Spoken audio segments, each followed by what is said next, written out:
Hey, welcome to another episode of Chance Beer Reviews.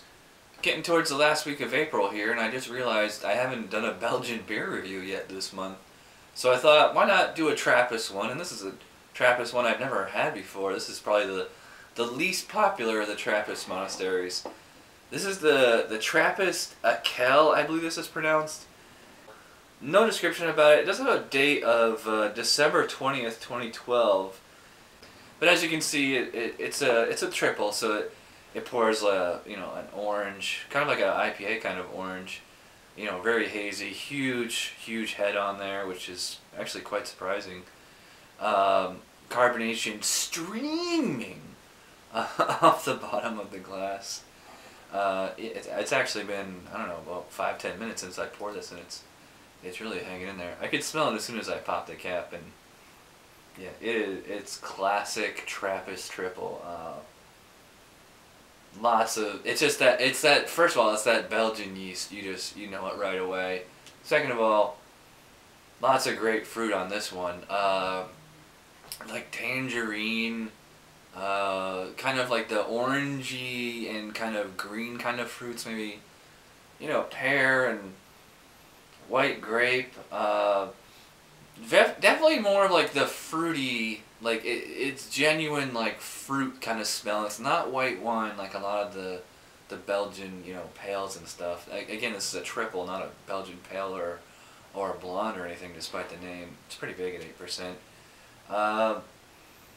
Don't really smell any particular spice aside from the Belgian yeast. Maybe I'll taste some. We'll find out. Cheers.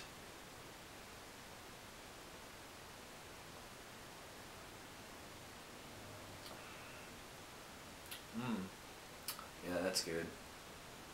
I mean, if I was drinking this blind, very easily could mistake this for, Chimay White. Any of those other kind of Belgian triples. You want a Belgian triple, you got it with this beer.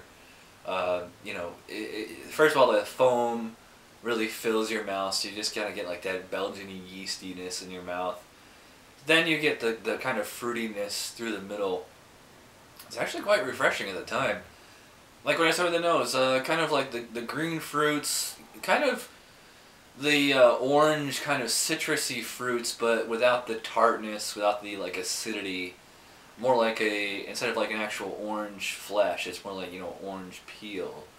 And not any real particular spice, and no real alcohol in this one. Get the Belgian yeast kind of lingers around the tongue. It's like a little bit of a powdery taste, a little bit of a powdery kind of sensation. This is interesting because, the head's hanging in here. Usually these Trappist beers, they just fizzle away. So it really fills your mouth up.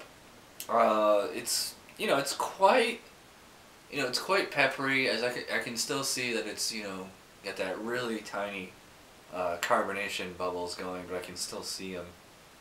So it's like a self-cleaning beer, A lot of these beers, like the spices and the yeast or whatever, kind of linger on the tongue. This one, it's like, because it's a nice kind of fine microcarbonation, that it's not just like lingering on the tongue like a lot of these ones. It's not difficult to drink either. Kind of like what I was saying before, the more fine carbonation, and this may be a 2.5-year-old bottle. I don't know. It could be 6 months old for all I know. Like a lot of the Trappist beers, so ridiculously carbonated, it just gets stuck in your throat, and they're sippers.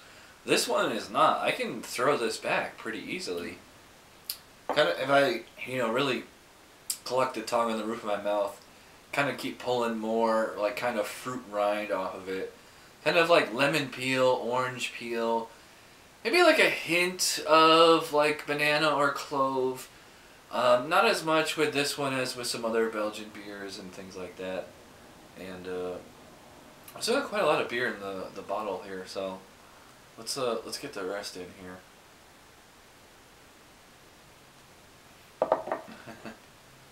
Yeah, wow. Regenerate that head pretty well. Let's see if that made it more bitter.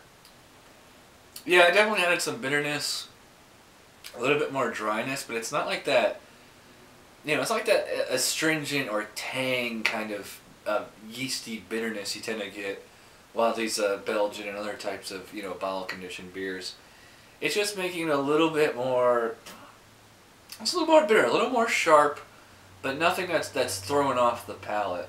I mean, this beer could go either way. I think it actually added like a little bit more, it just kind of like gave it like a little bit more kick to the palate. Not that it really needed it, but you know, I think this beer, it's fine either way, with the yeast or without. There are certain beers that as soon as you put the yeast in it, it kills it, but not in the case of this one. Yeah, this is a really good beer. I like it. I just wish it wasn't so expensive. But I'm gonna give an 8 out of 10 to the Trappist Achel, I don't know. The 8-degree Blond.